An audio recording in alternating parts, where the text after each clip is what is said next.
दुःख आणि वेदना दैवत्या राहो सुधा रंध्रातुनी संवेदना सामर्थ्य या शब्दाचा आणि अर्थ या जगण्यास दे तू बुद्धी दे तू तेज दे नव चैतना विश्वास दे याचा जाण्याचे आमच्या कर्तृत्वाने पावन झालेल्या यांची पुण्यतिथी व SSC HSC विद्यार्थ्यांच्या शुभचिंतन समारंभाच्या कार्यक्रमासाठी उपस्थित मान्यवर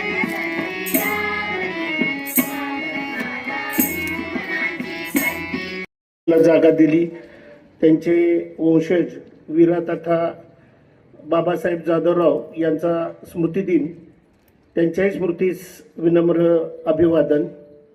विचारपीठावरील अधिकारी माननीय नवनाथ जगदाळे साहेब, त्याचबरोबर आज विद्यार्थ्यांसाठी खास 10वी आणि 12वी आणि 9वीच्या विद्यार्थ्यांसाठी गणित अध्यापक मंडळाचे माजी अध्यक्ष, मुदोजी विद्यालय व ज्युनियर कॉलेजचे प्राचार्य रवींद्र येवले सर, त्याचबरोबर संपूर्ण महाराष्ट्रात यशवंत विचार आणि स्मृतिशेष प्रतापराव भोसले यांचे विचार महाराष्ट्रभर सर्व महाराष्ट्रीयन लोकांना किंवा लोकसंग्रहांना ज्ञात करून देणारे रमेश डुबल साहेब, माजी प्राचार्य किसनवीर महाविद्यालय, आमच्या स्कूल कमिटीचे सदस्य उत्तम भाऊ भोसले, त्याचबरोबर अशोकराव शिंदे, संतोष शिंदे, रवींद्र भोसले, दगडे नाना, त्याचबरोबर आरिफ मोमीन, अर्जुन नाना भोसले, बाबूराव खरात, सुरसिंग जाधवराव, आनंद जाधवराव, अमित लोखंडे, विजयकुमार माने सर, आमच्या SMCचे अध्यक्ष योगेश शिर्के साहेब, सर्वच विचारपीठावरील मान्यवर, माननीय विजय वेळे सरपंच भुईंज, त्याचबरोबर लाला नाना, माझे सर्व शिक्षक बंधू भगिनी, सर्व माहिती देणं त्याचबरोबर त्यामध्ये यश मिळवून देण्याकामी कर्मवीर भाऊराव पाटील विद्यालय व ज्युनियर कॉलेज विज्ञान भुईंज हे कुठेही कमी पडत नाही। सर्व स्पर्धा परीक्षांचं उत्तुंग असं यश आहे। रयत शिक्षण संस्थेने यावर्षी आम्हाला उपक्रमशील शाळा संबोधित करून गौरव केलेला आहे। उत्कृष्ट गुरुकुल प्रमुख म्हणून त्या ठिकाणी गौरव केलेला आहे। आणि त्याच्याही पुढची बाब म्हणजे रयत शिक्षण संस्थेचा सन्मान आणि गौरव या अर्थानं आमच्या विद्यालयातील शिक्षिका देसाई यांचं आदर्श शिक्षिका म्हणून गौरव करण्यात आला। त्या पाठोपाठ सर्व शिष्यवृत्त्यांना जे यश मिळालं, 5वी 8वी शिष्यवृत्ती, 8वी NNMS, रयत ऑलिम्पियाड, रयत इन्स्पायर, ज्या शहरी शाळा होत्या त्याच्या बरोबरीनं रयतच्या कल्याणी आणि सयाजीराव या रयतच्या प्रयोगशाळा आहेत। परंतु त्या प्रयोगशाळेची एक शाखा भुईंजमध्ये आता या ठिकाणी होत आहे आणि बरेचसे आपले मार्गदर्शक शिक्षक हे प्राशनिक आहेत, त्याचबरोबर संशोधक आहेत आणि त्या अर्थानं आम्ही पुढे जात आहोत आणि भुईंजचं नाव लौकिक निश्चित वाढतोय। मला माहिती आहे 55 गावातून गोरगरीब कष्टकरी शेतकऱ्यांची मुलं या ठिकाणी शिक्षण घेत आहेत आणि कर्मवीर अण्णांच्या ध्येय धोरणानुसार आणि रयत शिक्षण संस्थेच्या नियोजनानुसार माननीय जगदाळे साहेबांच्या मार्गदर्शनानुसार आमचा हा कायापालट आणखीन करण्याचा प्रयत्न सुरू आहे। अनेक अडचणींना संघर्षातून विद्यालयातील शिक्षक आणि मी तोंड देत आमचं हे प्रयोग चालू आहेत आणि ते प्रयोग निश्चित यशस्वी होतील।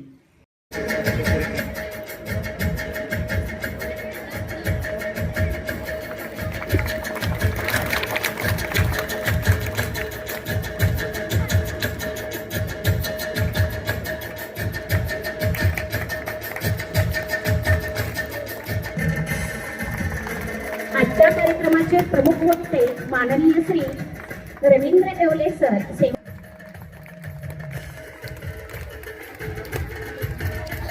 विद्यालयाचे प्राचार्य माननीय श्री धाने सर यांनी करावा अशी मी त्यांना विनंती करते। त्यांचा सत्कार रयत शिक्षण संस्था प्राचार्य यांनी करावेशी मी विनंती करते. खूप मानाचा, ज्याला पूर्ण महाराष्ट्रभर एक सन्मानाचं स्थान आहे, असा पुरस्कार आपण थोर आणि महान व्यक्तींना देत असतो. आणि शाळेचं वैशिष्ट्य आणि या प्रतिष्ठानचं वैशिष्ट्य जपून दरवर्षी वेगवेगळ्या क्षेत्रातल्या व्यक्तींना आपण हा पुरस्कार प्रदान सन्मान ज्यांना प्रतिष्ठानच्या वतीने मिळालेला आहे ते आदरणीय श्री भरत नाना क्षीरसागर साहेब, व्यवस्थापक श्री क्षेत्र नारायणपूर संस्थान, यांना हा पुरस्कार जाहीर झालेला आहे. जोरदार टाळ्या त्यांच्यासाठी झालेल्या आहेत. प्रकृती अस्वास्थ्यामुळे ते आज इथं उपस्थित राहू शकले नाहीत, परंतु त्यांना हा मानाचा पुरस्कार देणं हे प्रतिष्ठानसाठी आणि विद्यालयासाठी फार मोठी गोष्ट आहे.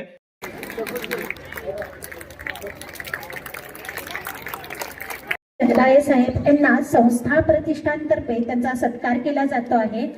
तर सर्व मान्यवरांनी त्यांचा सत्कार करावा. स्टेजवरील मान्यवर माननीय मदनदादा भोसले, भैयासाहेब जाधव हे सन्मान चिन्ह, त्याचप्रमाणे शाल आणि पुष्पगुच्छ देऊन त्यांचं स्वागत करावं. त्याचप्रमाणे पायोनियर प्राथमिक म्हणून त्यांनी काम केले. विविध विभागामध्ये अत्यंत चांगल्या पद्धतीनं कोट्यावधीची मदत त्यांनी मिळवली. शिरवळ, रामानंद नगर, वडूज अशा पद्धतीने त्यांनी अतिशय चांगलं असं रयत शिक्षण संस्थेला विधायक असं काम केलेलं आहे.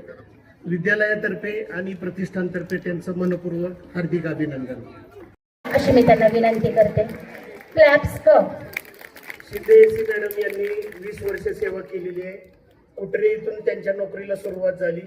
आपशिंगे आणि गोविंद रयत ऑलिम्पियाडसाठी बहुमोल असं सहकार्य मॅडमनी केलेलं आहे. विद्यालयातर्फे आणि वीरा जाधवराव प्रतिष्ठानतर्फे त्यांचं मनपूर्वक हार्दिक अभिनंदन. विद्यार्थी जयवर्धन भोईटे.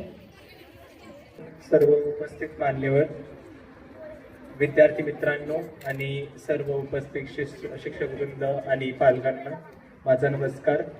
कर्मवीर अण्णांच्या आणि बहिणींच्या पवित्र स्मृतीचं अभिवादन करून मी माझ्या मनोगतास सुरुवात करतो. आमची बॅच 2020 साली 5वी मध्ये या विद्यालयात आली, पण 2020 साली सर्वांना माहीत असलेल्याप्रमाणेच कोरोना काळामुळे लॉकडाऊन होते. तसे आमच्या शाळेत या स्वागतच लॉकडाऊनने झालं. मग त्याला पर्यायी असं ऑनलाईन शिक्षण काढलं गेलं. पण ऑनलाईनमध्ये देखील आम्हाला अतिशय उत्कृष्ट प्रकारे शाळेने मार्गदर्शन केले. त्याचप्रमाणे त्यानंतर 2 वर्ष अशीच लॉकडाऊनमध्ये गेली. 7वी मध्ये आम्हाला शाळेत यायची संधी मिळाली. पण त्याच्या आधीही आम्ही जेव्हा शाळेत यायचो, एक दिवसाआड शाळा व्हायची, दुपारपर्यंत शाळा व्हायची, तेव्हा सर्वांच्या तोंडावर मास्कच असायचे. त्याच्यामुळं फक्त एकमेकांच्या आवाजावरून आम्ही एकमेकांना ओळखू शकत होतो. पण त्यानंतर 7वीत आल्यानंतर लॉकडाऊन निघाले, सर्व आम्ही एकमेकांना ओळखू लागलो, मैत्री वाढत गेली. त्याचप्रमाणे शिक्षक आणि शाळेने अतिशय उत्कृष्ट सहकार्य केले. आम्ही देखील अभ्यास केला आणि आमच्या बॅचने आतापर्यंत खूप चांगल्या प्रकारे यश देखील संपादन केले. 5वी पासून ते 10वी पर्यंतचा हा प्रवास एकदम पटकन झाल्यासारखं वाटतोय. कारण आत्ताच असं वाटत होतं की आम्ही आता 5वीत आलेलो आहे आणि आता 10वीचा शुभचिंतनाचा कार्यक्रम, हा सोहळा आज पाहायला लागतोय. खरं तर हा एक आनंदाचा क्षणही आहे आणि दुःखाचा क्षणही आहे. आनंदाचा क्षण एवढ्यासाठी कारण ही एक नवीन सुरुवात आहे स्वप्नांकडे, आपल्या ध्येयाकडे. आणि दुःखाचा क्षण एवढाच की आतापर्यंत आम्ही ज्या आठवणी ज्या आम्ही इथं घेतलेल्या आहेत, जे सर्व काही यश संपादन केलेलं आहे, काही आगाऊपणा केलेला असेल, ते सर्व इथंच आम्हाला सोडून द्यावे लागेल. त्याचप्रमाणे एक नवी सुरुवात करावी लागेल. आणि आम्हाला आतापर्यंत सर्व शिक्षकांचे जे मार्गदर्शन लाभले, सर्व शिक्षकेतर कर्मचारी असतील, त्याचप्रमाणे आमच्या विद्यालयाचे जे बहुमोल असे मार्गदर्शन लाभले, त्यासाठी मी सर्वांचे आभार मानतो. त्याचप्रमाणे आमची 10वी अ ब क ड चे तुकडीचे देखील आम्हाला मार्गदर्शन आम्हाला सहकार्य लाभले, त्याबद्दल मी त्यांचे आभार मानतो. आणि येणाऱ्या बोर्ड परीक्षेमध्ये जे सर्व काही नवीन उच्चांक असतील ते आम्ही गाठू आणि आतापर्यंतचे उच्चांक आहेत ते असा नवीन एक उच्चांक प्रस्थापित करू, असं मी तुम्हाला आश्वासन देतो आणि थांबतो. धन्यवाद. धन्यवाद. जयवंत. करून मी माझ्या मनोगतात सुरुवात करते. आज 10वी व 12वीचा निरोप समारंभा दिवशी शाळेच्या पहिल्या दिवसापासून ते शेवटच्या दिवसापर्यंत सर्व कडूगोड आठवणी आपल्याला आठवत असतात. केलेल्या खोड्या आठवतात. आपल्या हाताने सजवलेली आपली वर्गखोली आठवते. स्वतःचं नाव असलेला आपला बेंच आठवतो. शाळेच्या प्रत्येक कोपऱ्याकडे आपले डोळे मन भरून पाहत असतात, कारण प्रत्येक कोपऱ्यात आपल्या काही ना काही आठवणी असतात. फक्त शाळेच्याच नाही, तर शाळेतील प्रत्येक व्यक्तीशी आपल्या काही ना काही आठवणी असतात. 10वी पर्यंतचे शिक्षक आपले पालक बनून आपल्याला वळण लावत असतात, तर कॉलेजचे शिक्षक एखाद्या मित्राप्रमाणे आपल्याला समजून सांगत असतात. कारण आपण जेव्हा मोठे होत असतो तेव्हा आपल्याला पालकांपेक्षा आपले मित्र जवळचे वाटतात, आणि आपले शिक्षकच आपल्याला जर आपल्या मित्राच्या रूपात मिळाले तर आपल्या आयुष्याचं सोनं होतं. आमचे शिक्षक आम्हाला फक्त पुस्तकी ज्ञान देत नाही, तर बाहेरच्या जगात वावरायचं कसं, पुढील आयुष्यात कोणकोणत्या करिअर मार्गदर्शन करत असतात. त्यांचे सर्व विद्यार्थी आयुष्यात यशस्वी वरयत माझी वहिनी आणि ज्यांचा स्मृतिदिन आहे स्वर्गीय वीरा तथा बाबासाहेब जाधवराव यांच्या स्मृतीस मी अभिवादन करतो. आज कर्वी बाबुराव पाटील विद्यालय व ज्युनियर कॉलेज भुईंज या ठिकाणी SSC व HSC शुभचिंतन समारंभ आहे. या समारंभासाठी उपस्थित असलेले या तालुक्याचे माजी आमदार आणि आजच्या कार्यक्रमाचे अध्यक्ष मदनदादा भोसले, या विद्यालयाचे मार्गदर्शक आणि संस्थेचे जनकवाडी सदस्य माननीय भैयासाहेब जाधवराव, तसेच या कार्यक्रमाला प्रमुख वक्ते म्हणून लाभलेले मोदीजी कॉलेजचे माजी प्राचार्य येवले सर, प्राचार्य डुबल सर, तसेच या गावचे प्रथम नागरिक विजय बापू, तसेच स्कूल कमिटी सदस्य उत्तमराव भोसले, अशोकराव शिंदे, या विद्यालयाचे खऱ्या अर्थाने जूनपासून कमान सांभाळणारे या विद्यालयाचे प्राचार्य डहाणे सर, उपमुख्याध्यापक शेख सर, परीक्षिका अंधलिगे मॅडम, व्यासपीठावरील सर्व मान्यवर, उपस्थित सर्व सहकारी आणि विद्यार्थी मित्रांनो, या विद्यालयाचा स्पर्धा परीक्षेचा अतिशय चांगल्या पद्धतीची तयारी इथं करून घेतली जाते. आणि डहाणे सर जूनमध्ये आल्यापासून विद्यालयामध्ये अतिशय चांगल्या पद्धतीनं वेगवेगळे उपक्रम राबवले जातात.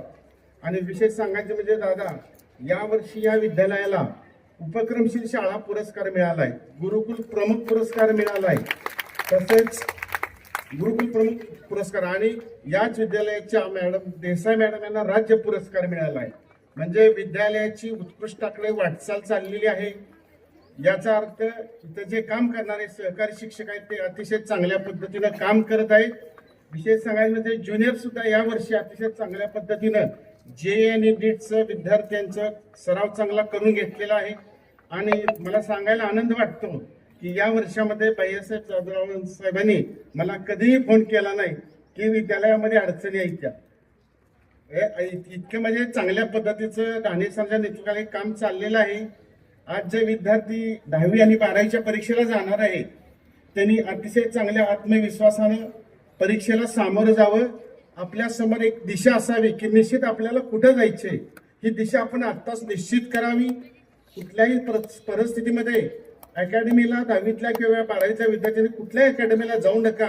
जे काही चांगलं मिळते ते आपल्या संस्थेतील शाळेमध्येच विविध उपक्रम राबवले जातात. त्यामुळे अकॅडमीला जाऊन पैसे घालवायची काही गरज नाही. अतिशय चांगल्या पद्धतीने तुम्ही सराव केलेला असेल आणि सराव केल्यानंतर आपण आपल्या मनाचा जर बायोसेट चांगला केला, जपानमधली माणसं त्यांच्या मनाचा बायोसेट लहानपणापासून करतात की तुला 100 वर्षावर जगायचं आहे, त्यामुळे जपानचा आयुर्मान दादा 100 वर्षावर आहे. तसं आपण आपल्या मनाचा जर बायोसेट चांगला केला की मला हे बनायचं आहे, हे जर आपण निश्चित ठरवलं तर त्या दृष्टीने आपली वाटचाल सुरू होते आणि ते यश आपल्याला प्राप्त होतं. त्यामुळं स्पर्धा परीक्षेला 5वी 8वीला जाणारे विद्यार्थी असतील, 10वी 12वीला परीक्षा मनोगत ऐकण्यासाठी विद्यार्थी सर्व आतुरलेले आहेत, तरी त्यांनी आपले मनोगत व्यक्त करावे अशी मी त्यांना विनंती करते. आजच्या कार्यक्रमाचे अध्यक्ष मदनदादा, या कार्यक्रमासाठी उपस्थित असणारे भैयासाहेब जाधवराव, या कार्यक्रमासाठी आवर्जून उपस्थित असणारे जगदाळे साहेब, डुबल साहेब, या गावचे सरपंच, उपस्थित सर्व मान्यवर, या शाळेचे प्राचार्य ढाणे सर, त्यांचा सर्व स्टाफ आणि तुम्ही विद्यार्थी विद्यार्थिनींनो, मी साखरवाडीला पोरांचा 8वीला जीव घ्यायचो म्हणजे जीवशास्त्र शिकवायचो. आणि एकदा आता आमची ती साखरवाडीची शाळा अशी त्रिकोणी वरती कौलं घातलेली आणि कोपऱ्यात एक कोट होतं चिमणीचं. आणि मी वर्गात गेल्याबरोबर ते कोट समोर होतं.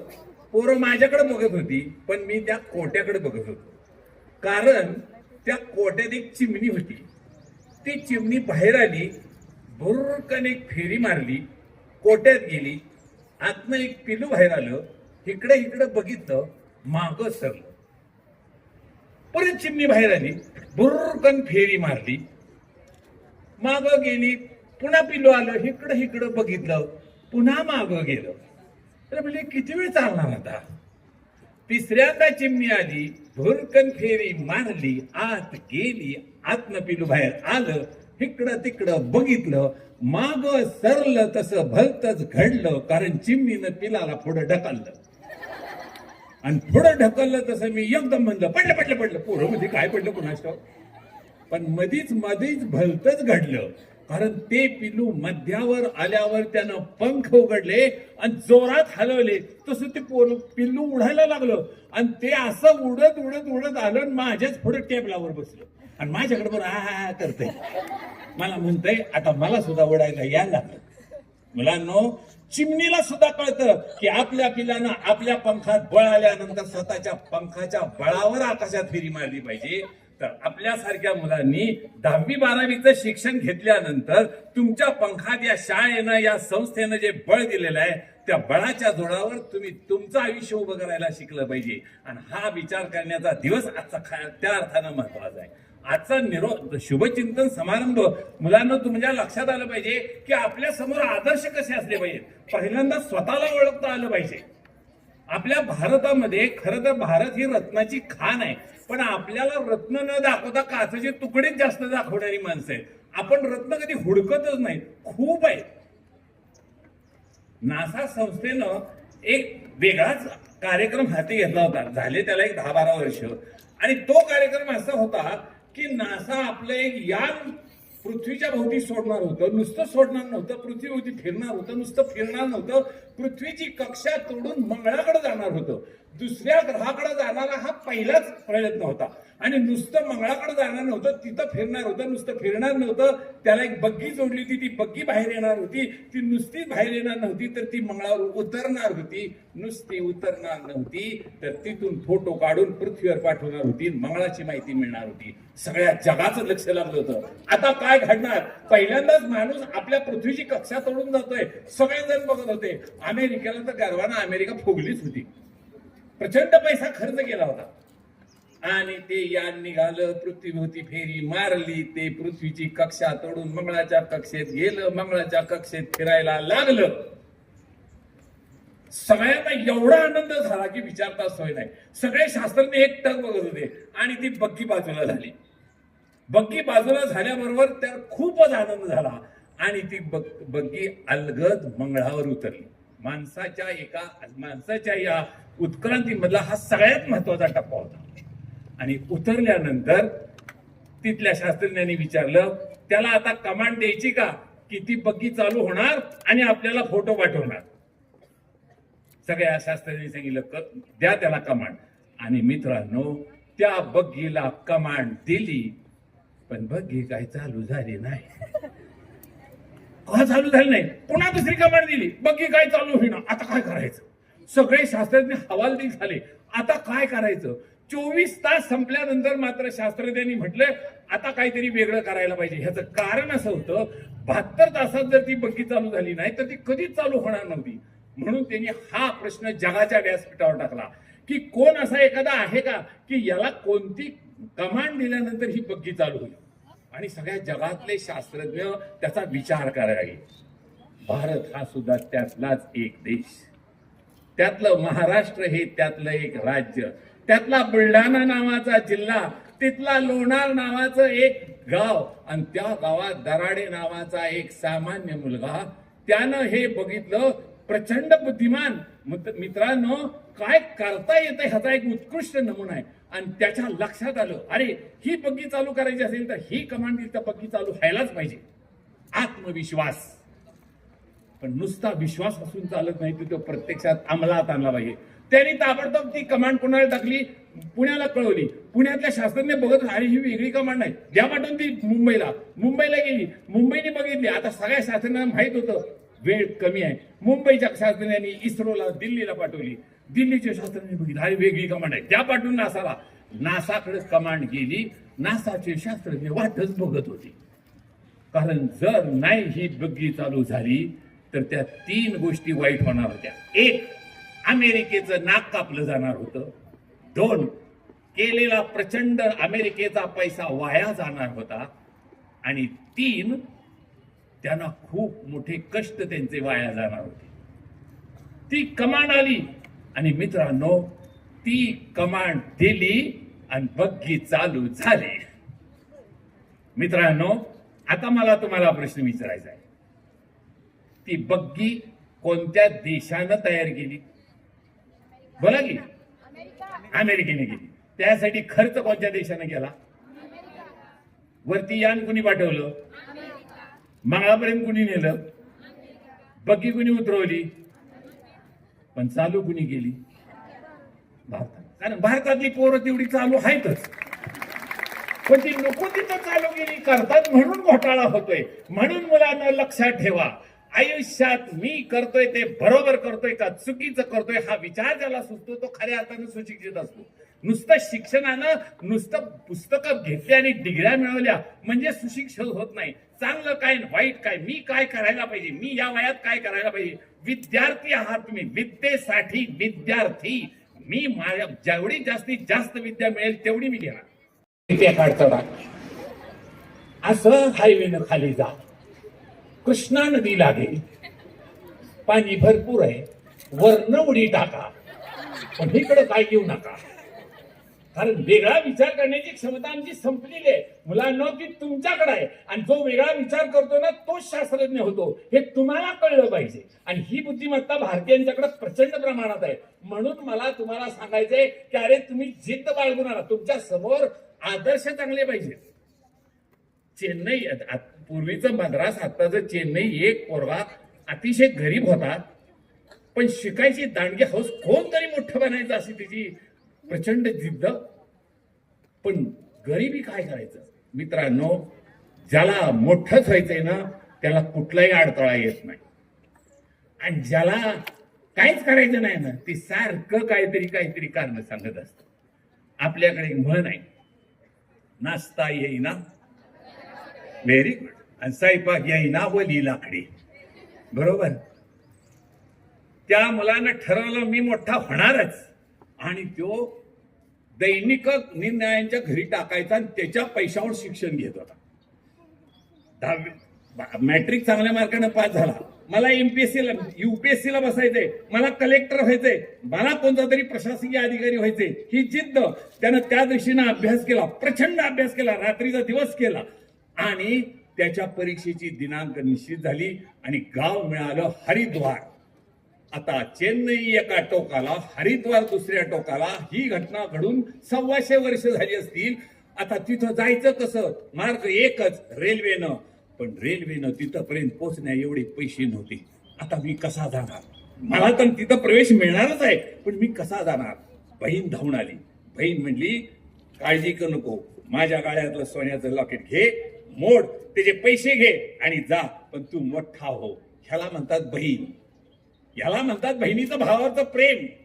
आज प्रेमच आटत चाललेलं आहे आणि त्यामुळं बरेचसे प्रश्न नको तेवढे मोठे होत आहेत. म्हणून मुलींनो संवेदनक्षम राहायला शिका. त्या बहिणीनं आपलं लॉकेट दिलं, त्यानं मोडलं, त्याच्या डोळ्यातनं पाणी आलं. ताई लक्षात ठेव, माझं सिलेक्शन होणारच आहे, मी तुझे पैसे परत करणार आहे. ताई म्हणली ठीक आहे जा तू. आणि तो निघाला, हरिद्वारला पोहोचला, परीक्षा दिली, पण दुर्दैवानं त्याचं सिलेक्शन झालं नाही. खूप वाईट वाटलं. गंगा नदीच्या किनारी पायऱ्या आहेत, त्या पायऱ्यावर जाऊन बसला, विमनस्क अवस्थेत बसला, खचून गेला होता. तेवढ्यात गुरु एक आला. मित्रांनो गुरु कशाला म्हणायचं? जो अडचणीच्या वेळेला योग्य मार्ग दाखवतो त्याला गुरु म्हणायचं. हा गुरु तिथंच त्या शेजारच्या मठामध्ये राहत होता. त्यानं त्या पोराकडे बघितलं, अरे हा खचून झालाय, ह्याला कोणीतरी धीर द्यायला पाहिजे. जवळ गेले, पाठीवरून हात फिरवला. बाळा, का असा बसलायस? त्यानं वरती बघितलं. काय करू? माझ्या बहिणीनं लॉकेट मोडून पैसे देऊन मी इथं आलो, पण माझं सिलेक्शन झालं नाही. आता मी माझ्या बहिणीला तोंड कसं दाखवू? मित्रांनो, त्या गुरुनं सांगितलं, अरे उठ, कदाचित तुझ्या हातनं वेगळं काम होणार असेल, तू ह्याच्यापेक्षा मोठं काम करणार असेल, म्हणून कदाचित तुझं सिलेक्शन झालं नसेल. उठ. आणि ते पोरगं उठलं, कामाला लागलं. आणि मित्रांनो, हाच मुलगा भारताचा मिसाईल मॅन, भारताचे राष्ट्रपती अब्दुल कलाम झाले. हा आदर्श का आमच्या समोर असू नये? हा आदर्श तुमच्या समोर का असू नये? मी अब्दुल कलामांचा आदर्श ठेवणार. माळशिरस पासून पुढे गाव आहे खोडूस नावाचं, तिथं मी एका कार्यक्रमाला गेलो होतो. त्या कार्यक्रमाला अशीच खेड्यातली मुलं बसली होती आणि त्यांना विचारलं, तुम्ही कोण होणार? तर एक पोरग उठलो आणि ते म्हटलं, मी पहिल्यांदा शास्त्रज्ञ होणार आणि नंतर भारताचा राष्ट्रपती होणार. आणि म्हणजे असं कसं काय बोलतोय? आणि म्हणलं, राष्ट्रपती तरी हो, नाही तर शास्त्रज्ञ तरी हो. तो म्हणला, तसं नाही, माझा आदर्श अब्दुल कलाम आहे. ते पहिल्यांदा शास्त्रज्ञ झाले आणि नंतर राष्ट्रपती झाले. मुलांनो, त्यानं वेस्ट वॉटरवर एक प्रबंध सादर केला. त्या प्रबंधाला जगात 1 कोटी रुपयाचं बक्षीस मिळालं. आज तो मुलगा शास्त्रज्ञ म्हणून पुण्याच्या एका प्रयोगशाळेमध्ये काम करतोय. अशाचे आदर्श तुमच्या समोर पाहिजे. आता तुमच्या समोर आदर्श कसले आहेत मला माहित नाही. हे भुईंज जरा थोडस खेडेगाव आहे, त्यामुळे बहुतेकांच्या घरात टीव्ही नसेलच. नाही ना? आहे का? हाय, पण तुम्ही बघत नसा. बघता सर, लय नाही बघत, दिवसभरात फक्त 20 तास बघतो, जास्त नाही बघा. नाहीतर हायच ते बारकस. बरोबर? मी तुम्हाला 4 प्रश्न विचारणार आहे, उत्तर देणार? बघा, पहिला प्रश्न, भारताचा पहिला महासंगणक बनवणारा जे शास्त्रज्ञाची टीम होती त्याचा मुख्य कोण होता? कोणता शास्त्रज्ञ? त्याचं नाव काय? वेळ संपला. कार्यक्रम जास्त का जाहिराती जास्त? कसं उत्तर दिले? जाहिराती. आणि ज्यांनी जगातला पहिला महासंगणक भारतासाठी तयार केला त्याचं नाव परम. हा तयार करणारा विजय भटकर यांचं नाव आम्हाला माहित नाही, तर आम्ही विद्यार्थी कसे? आमच्या समोर आदर्श कसा? ठीक आहे, आता तिसरा प्रश्न विचारू. तुमच्या डोक्यात मेंदू आहे का? तो बघितला किती खोटं बोलताय, पण तुम्ही तर्क बरोबर करताय. गणित शिकायचं म्हणजे काय? तिची उद्दिष्ट आम्हाला जाणायची. तर्क करता आला पाहिजे. जो तर्क चांगला करतो ना तोच खरा गणिती असतो. तुम्ही तर तुमच्यासारखे तर तर्क करणारा कोण नाही खरं म्हणलं. आता तुम्ही माझ्याकडे बघितल्यावर तर्क केला का नाही? अरे माणूस दिसते बरं का. कुणी असा तर्क केला का? जरा गाढवासारखं वाटतंय का? असा कुणी तर्क केला नाही, कारण तुम्हाला गाढवातला आणि माणसातला फरक कळतो. हितला कार्यक्रम संपल्यानंतर तुम्ही कुठं जाणार? Very good. कोणाच्या? बरं झालं तुमच्याच घरी झालं. 10वीच्या आणि 12वीच्या मुलांनी लक्षात ठेवा, उत्तर देताना पूर्ण वाक्यात उत्तर दिलं पाहिजे. ताजमहाल कुणी बांधला? मला एका पोराने उत्तर दिलं, गौंड्यानं बांधला. ठीक आहे, आता तुम्ही घरात आत जायच्या आत बाहेरनच तर्क करता. अय्यो, कोणतरी पाहुणा आलेलं दिसते. कशावरनं तर्क करता? चपल्यावरनं. Very good. मी किती खरं तर पोरं लयच हुशार दिसते. चपल्यावरनं पाहुण्याचा तर्क. बरोबर. चपल्याच्या ठेवणीवरनं आलेला पाहुणा स्त्री आहे का पुरुष आहे ओळखू येईल का नाही? चप्पल उंच टाचाची हाय, आकर्षक हाय, आणि तुम्ही जर म्हणला बहुतेक काका आल्याला दिसतोय, तर काकी त्याच चपलीन हाणल का नाही? चपलीच्या संख्येवरनं किती पाहुणे आहेत ओळखू येईल का नाही? ओळखू येईल का नाही? 20 चपले आहेत म्हणजे पाहुणे किती असणार? वा वा, खरंच हुशार आहे. कारण बऱ्याचशा शाळेतली पोरं 20 उत्तर देतात, कारण त्यांच्याकडे पाहुणं एका पायावर येत असतात. आपल्याला हा माहिती. 20 चपल्या पाहुणे किती? 10 चपल्या पाहुणे किती? 5 चपल्या पाहुणे किती? पहिले 2 प्रश्न SSC बोर्डाचे आहेत.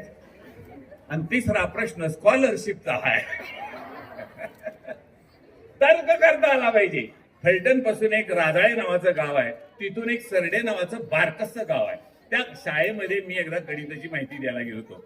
8वी 9वी 10वी 3च वर्ग, पण तिन्ही वर्गातली मुलं बसता येईल एवढी जागा नव्हती. म्हणजे सर आपण बाहेरच्या वडाच्या झाडाखाली बसायचं का? अहो म्हणलं लय भारी, अहो वडाच्या झाडाखाली बसा.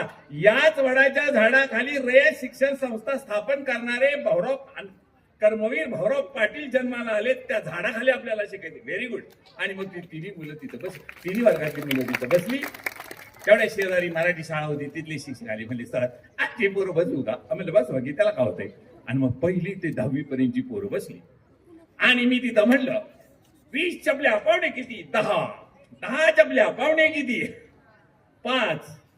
आणि मी म्हणलं 5 चपल्या पावणे किती? एक चौथीतलं पोरग ताडकन उभं राहिलं. सर 3 पावणे असले पाहिजे.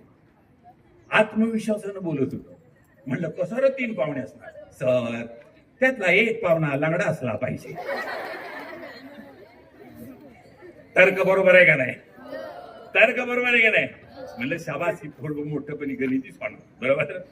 एवढ्यात इकडे एक दुसरीतली मुलगी बसली होती. तिनं मला विचारलं सुद्धा नाही, उभी राहिली. म्हणली सर. मी म्हणलं काय? म्हणली शेजारचा जो कुत्रा आला असेल आणि त्यानं चप्पल पळावली असेल. मला मुलापेक्षा मुलींची तर्क करण्याची शक्ती खूप चांगली वाटली. तिनं किती विचार केला.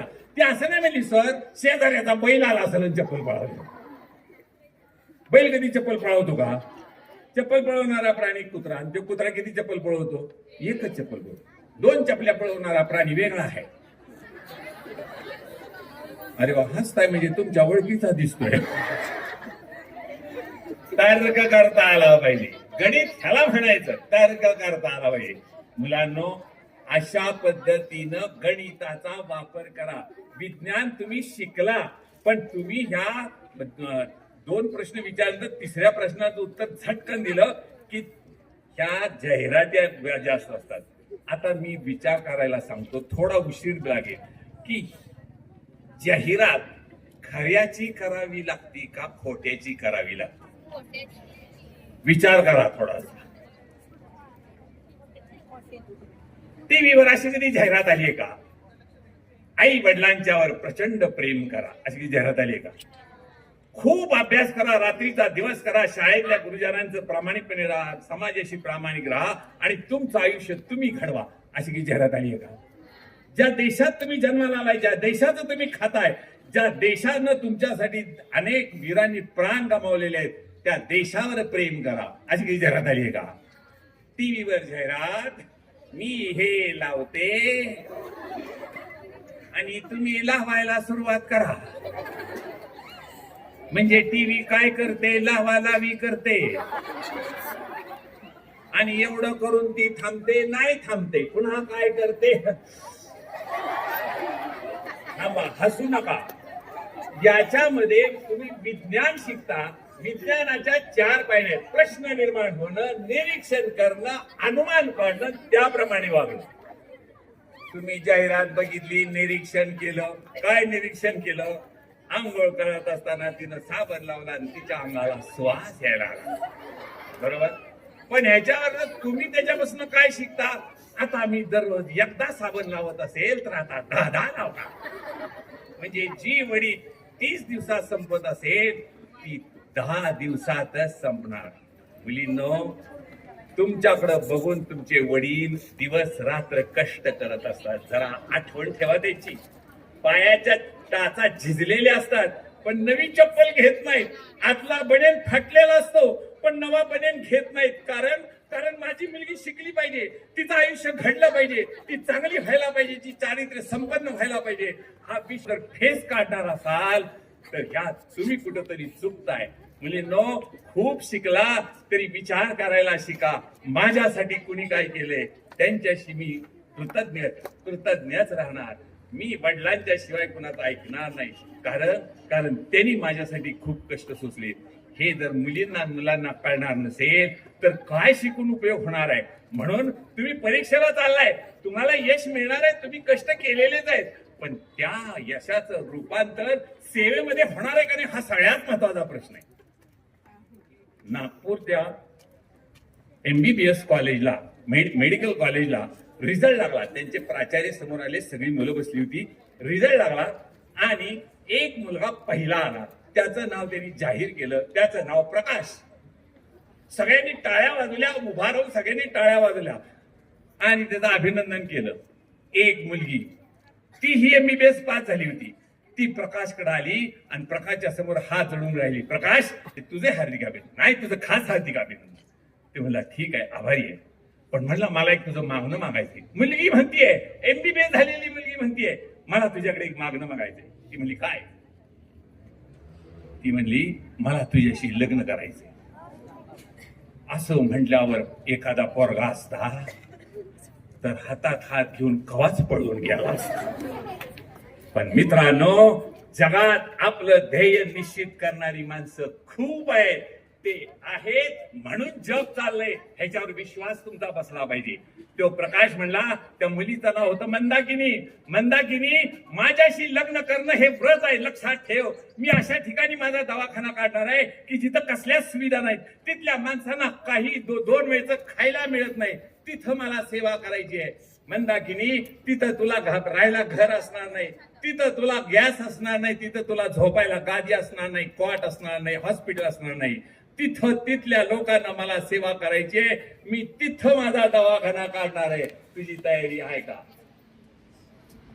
मला त्या प्रकाशपेक्षा मंदाकिनीचं खूप कौतुक वाटलं, कारण मंदाकिनी ताडकन म्हटली, असलाच नवरा मला पाहिजे. हे संस्कार पाहिजे. नाहीतर आताच्या पोरी म्हणतात शेतकरी नवरा नको ग बाय. का ग बाय? काय खातीस तू? कष्ट करून घाम गाळून जो शेतकरी अन्नधान्य पिकवतो, तुमचं पोट भरतो, जगाचं पोट भरतो, जगाला जिवंत ठेवतो, आणि त्याच्याबद्दल जर आपण अशा नफरत करणार असू तर आपण कुठेतरी चुकतोय मुलींनो. म्हणून विचार करायला शिका. शाळेमध्ये शिक्षणानं विचार सुधारले पाहिजे, तर त्या शिक्षणाचा खऱ्या अर्थानं उपयोग होणार आहे. अशी माणसं, त्यांचे आदर्श तुमच्या समोर पाहिजे, बरोबर?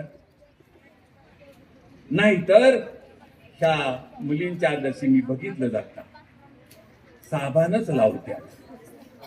अरे पण त्याच्यावरनं तुम्ही निष्कर्ष काय काढायला पाहिजे होता?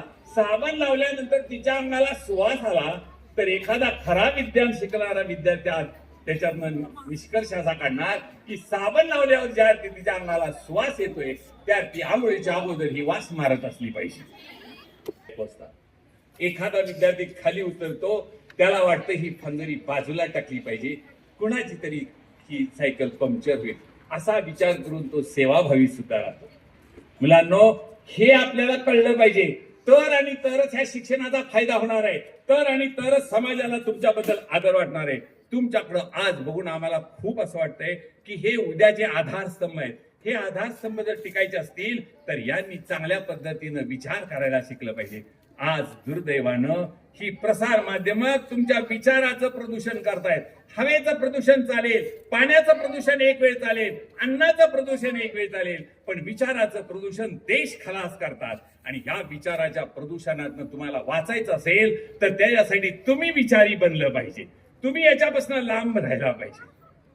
नाहीतर आज तुम्ही या मोहजाला जर अडकला तर मुलांनो आणि मुलींनो, आता तुम्ही हे हायस्कूल सोडल्यानंतर तुमच्यावर लक्ष ठेवणारे आजपर्यंत शिक्षक होते.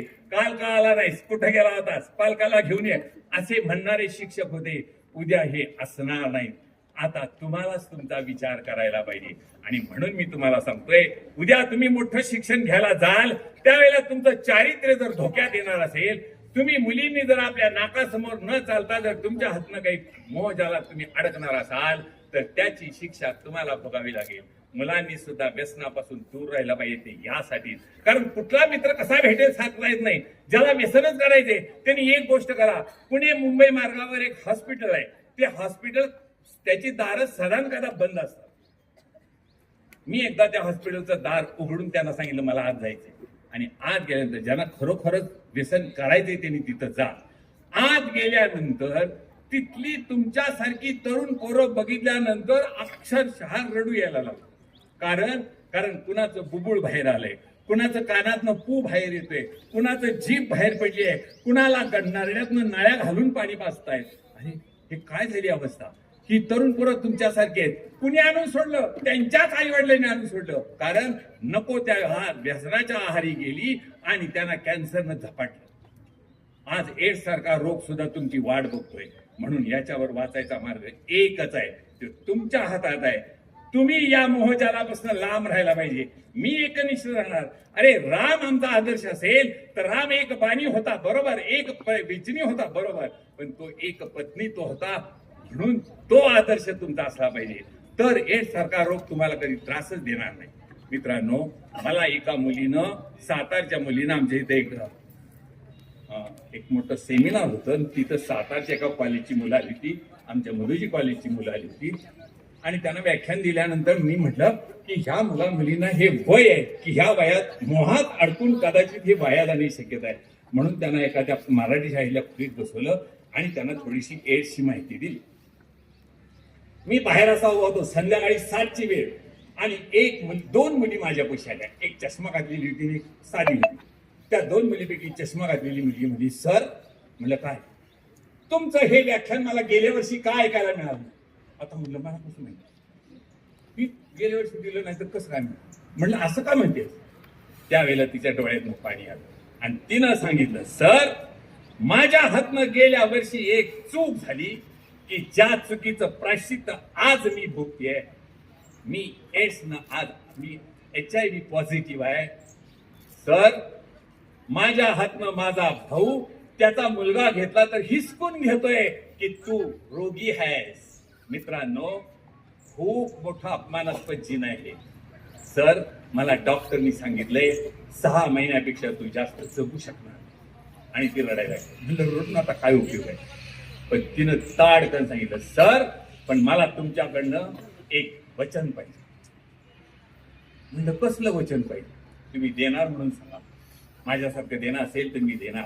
आणि त्यांनी त्या मुलीनं सांगितलं, सर, जिथं जिथं तुम्हाला आमच्या वयाची मुलं मुली भेटतील तिथं तिथं तुम्ही ह्यांना सावरा, तिथं तिथं तुम्ही ह्यांना जागा करा, नाहीतर ती मुलं सुद्धा माझ्यासारखीच वाया जातील. त्यांच्या आई वडिलांनी कुणाकडे बघून रडायचं? म्हणजे मुलांनो, मुलींनो, लक्षात ठेवा, शिकून मोठं व्हाल, पण यातनं बाहेर पडणं एवढं सोपं काम नाही. म्हणून आज अंतर्मुख होण्याचा दिवस आहे.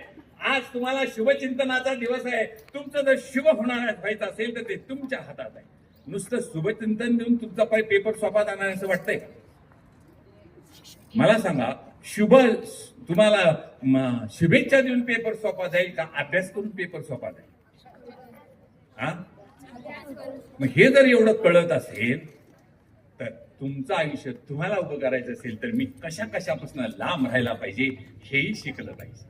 आणि हे जर तुमच्या हातनं घडणार असेल तर तुम्ही उद्याच्या भारताचे आधारस्तंभ असणारे, या शाळेचं नाव मोठं करणारे, ज्या रयत शिक्षण संस्थेची स्थापना कर्मवीरांनी केली.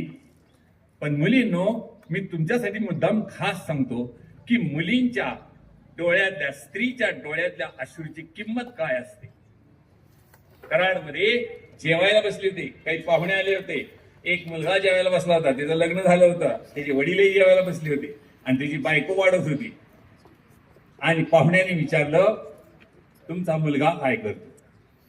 त्यावेळेला त्या वडिलांनी उत्तर दिलं, काय नाही, लग्न झाले, 2 वेळ खातो आणि गावात हिंडतो. हे सांगितलं. मुलगा खाली बसून खाली बघून जेवत होता.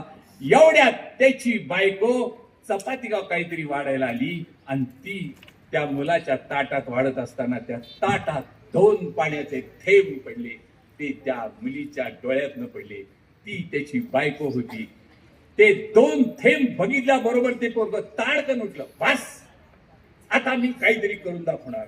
आणि तिथनं उठला आणि त्यांनी रयत शिक्षण संस्था स्थापन केली. मुलांनो, कर्मवीरांना असे घडलेले आहे. आणि तसल्या शाळेत, त्यांच्या शाळेत तुम्ही शिकताय. तुम्ही किती नशीबवान असलं पाहिजे. तुम्ही किती नशीबवान आहे की त्यांच्या नावाच्या संस्थेत तुम्ही शिकताय. म्हणून तुमच्यावर जबाबदारी खूप आहे. आणि ही जबाबदारी पेलणार असाल तर आजचा शुभचिंतन कार्यक्रम खऱ्या अर्थानं शुभचिंतन झाला असं होणार आहे. म्हणून थोडस अंतर्मुख व्हा. कुठली गोष्ट करताना चांगलं काय वाईट काय हे बघायला शिका. याच्यातनं मला चांगलं काय घेता येईल काय हे वाचायला शिका. तर खऱ्या अर्थानं सुशिक्षित होणार. मित्रांनो, मी मगाशी मी जी सत्यकथा सांगितली त्या डॉक्टरचं नाव प्रकाश आमटे आणि त्यांच्या बायकोचं नाव मंदाकिनी आमटे.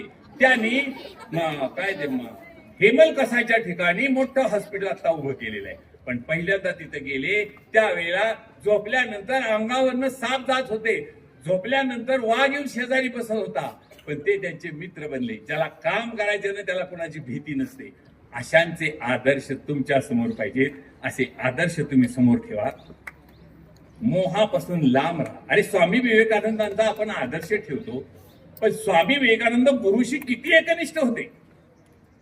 स्वामींना एकदा परदेशात जायचं होतं. त्यावेळेला विमानं नव्हती, जहाजानं जावं लागत होतं. मुंबईच्या बंदरात आले, जहाज लागलं, जहाजात चढले. 100-150 माणसं जहाजात चढली आणि एवढ्यात आवाज आला, नरेंद्र खाली उतर.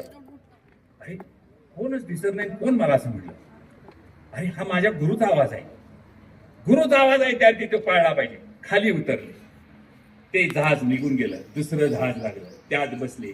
परदेशात गेले, काय काम होतं ते केले आणि पुन्हा भारतात परत येत असताना त्या जहाजेतल्या माणसांनी सांगितलं की हे जहाज मुंबईच्या बंदरात निघालं, त्याच्या अगोदरचं जे जहाज निघालं ते जहाज काही अंतरावर गेल्यावर बुडलं आणि त्यातला एकही माणूस जिवंत राहिला. त्या स्वामी विवेकानंदांना काय सुचेनाच अजिबात. ते एकदम रामकृष्ण परमहंसांच्याकडे गेले, त्यांचे पाय धरले. रामकृष्ण म्हणले, नरेंद्र कसा आहेस? ठीक आहे, पण गुरुजी एक प्रश्न आहे. म्हणले बोल. गुरुजी तुम्ही माझ्या कानात सांगितलं खाली उतर, पण बाकीच्यांना सांगितलं नाही. का सांगितलं नाही? त्यावेळेला गुरुनी सांगितलं, मी सगळ्यांना सांगितलं, पण तू माझ्याशी एकनिष्ठ होता म्हणून तुला माझा आतला आवाज कळला, म्हणून तू खाली उतरला. आणि ही बाकीची जण बायका पोरं घेऊन आय काय समज दिसतंय, चल माझ्या बरोबर, तर ह्यांना कसा आवाज ऐकू ना. म्हणून मुलांनो, थोडस अंतर्मुख व्हायला शिका. हे तुमच्या आयुष्य घडवण्यासाठी उपयोगी पडणार आहे. या कार्यक्रमासाठी मला तुमच्या मुख्याध्यापकांचे फोन आले, खूप वेळा फोन आले. इतके फोन माझ्या बायकोने सुद्धा कधी केलं. ह्याचं कारण काय? ह्याचं कारण त्यांना कळकळ आहे की माझ्या मुलींना हे कळलं पाहिजे. पण नुसती कळकळ असून चालत नाही, त्यासाठी थोडी वळवळ सुद्धा करायला पाहिजे. आणि ही वळवळ त्यांनी केली म्हणून आजच्या ह्या कार्यक्रमाची चळवळ उभी राहिली असं म्हटलं तर फारसं वावगं होणार नाही. अशा चळवळीमध्ये तुम्ही मला सहभागी करून घेतलं. मी संस्थेचे, संस्था चालकांचे, या सगळ्यांचे मी मनपूर्वक ऋण व्यक्त करतो. आणि तुम्ही सगळेजण इतक्या वेळ बसला, पण जागं राहिला हे फार महत्वाचं आहे. पण हसला हे त्याच्यापेक्षा महत्वाचं आहे. कारण पृथ्वी तलावर फक्त एकाच प्राण्याला हसता येतं. कुणाला? पण जन्माला आल्यापासून जी टॅ करते, माझं पेन पडलं टॅ, मला लाडू एकच मिळाला टॅ, मला 1 मार्क कमी पडला टॅ. अरे आपल्यालाच का हसायला येतं याच्या मागे सुद्धा विज्ञान आहे. हसलं की ताण तणाव निघून जात. मुलींनी तर हे फार चांगलं लक्षात ठेवलं पाहिजे. महिलांनी तर प्रश्नच नाही. कारण कधीतरी नवरा खवाळणारच, तुम्हाला वडील कधीतरी खवाळणारच. ते खवळायला लागले ना, डोळे मिटून फक्त उभा राहायचं. आवाज करायला नको, नुसती खेळायला पाहिजे, इकडे करायला पाहिजे, तिकडे करायला पाहिजे असं म्हणलं, गप उभं राहायचं. थोड्या वेळाने ते गप बसतं. बरोबर, गप बसलं की डोळे उघडायचे. झालं का? पुन्हा रागवल का? पण तुम्ही जर म्हटला मी काय बसली का, तर मला शॉर्ट सर्किट होणार, ठिणग्या उडणार, फ्यूज जाणार आणि मग तुम्हीच म्हणणार अंधार कुणी केला. तर त्याला जबाबदार आपणच असणार आहे. हे तुम्ही विसरू नका. तुमच्या शरीरावर प्रेम करायला शिका. दिवसभरात जो 5 मिनिटं खळखळून असतो ना, त्याला कुठला रोगच होत नाही. तुम्ही खरं नशिबान करोनात तुम्ही गावाला आहात. आणि ज्यांची तुम्ही टिकलाय विद्यार्थी हितनं पुढं सुद्धा 100 वर्ष टिकणार, परंतु त्याच्यासाठी तुम्ही फार स्वतःच्या शरीराला जपायला शिकलं पाहिजे, मोहजालापासून लांब राहायला शिकलं पाहिजे. तर या शाळेचं, या संस्थेचं नाव तुम्ही जगात गेल्याशिवाय राहणार नाही, अशी अपेक्षा व्यक्त करतो आणि याच ठिकाणी थांबतो. धन्यवाद. जय गुरु. धन्यवाद साहेब. असे आहेत की ज्यांच्याकडे बघितल्यानंतर आपल्याला असं वाटतं की असं वागायला हवं. त्यांनी मंदाकिनी आणि प्रकाश आमट्यांचं उदाहरण सांगितलं. आमच्या वर्ध्याच्या गांधी आश्रमामध्ये त्या ठिकाणी एक कुटी आहे, ते त्यांच्या वडिलांची कुटी आहे. म्हणजे बाबा आमट्यांच्या आधी त्या ठिकाणी एक अर्थशास्त्रज्ञ बंग साहेबांची एक कुटी आहे. त्या कुटीमध्ये हा किस्सा मी एकदा एका सेमिनारमध्ये ऐकला होता, मार्च महिन्याच्या 25 तारखेला वर्ध्यामध्ये, आणि आज तो दुसऱ्यांदा मी ऐकला. म्हणून मी सरांना लगेच म्हणालो, हे बहुतेक आमट्यांचं उदाहरण देतायत ते.